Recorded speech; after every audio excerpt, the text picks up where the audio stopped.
Прво послание на апостол Павле до Тимотеј, 4 глава.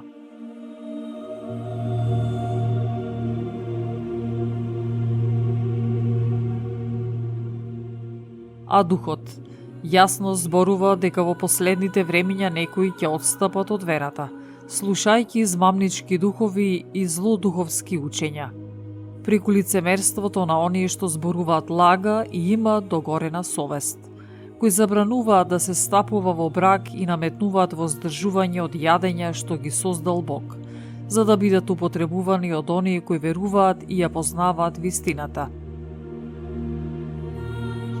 Зашто секое нешто создадено од Бога е добро и ништо не е за отфрлање, ако се прима со благодарност, бидејќи се осветува преку Словото Божјо и со молитва.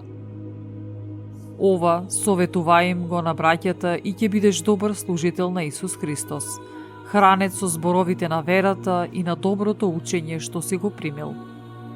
Од нечисти и од бабски приказни бегај, а обучувај се во побожност, зашто телесното обучување е малку корисно, а побожност е полезна за се, бидејќи во се има ветување за сегашниот и за идниот живот.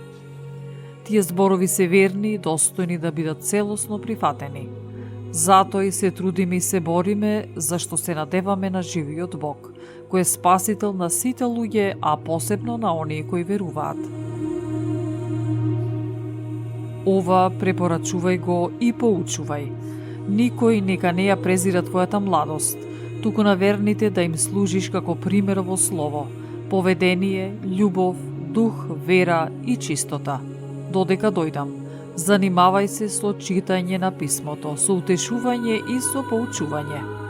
Не занемарувај ја дарбата што е во тебе и која ти беше дадена по пророштво заедно со полагање раце врз тебе од свештенството. Грижи се за тоа. На тоа предади се та успехот твој да им стане јасен на сите. Пази на себе и на учењето. Биди истраен во тоа, зашто ако постапуваш така ќе се спасиш и себе самиот и оние што те слушаат.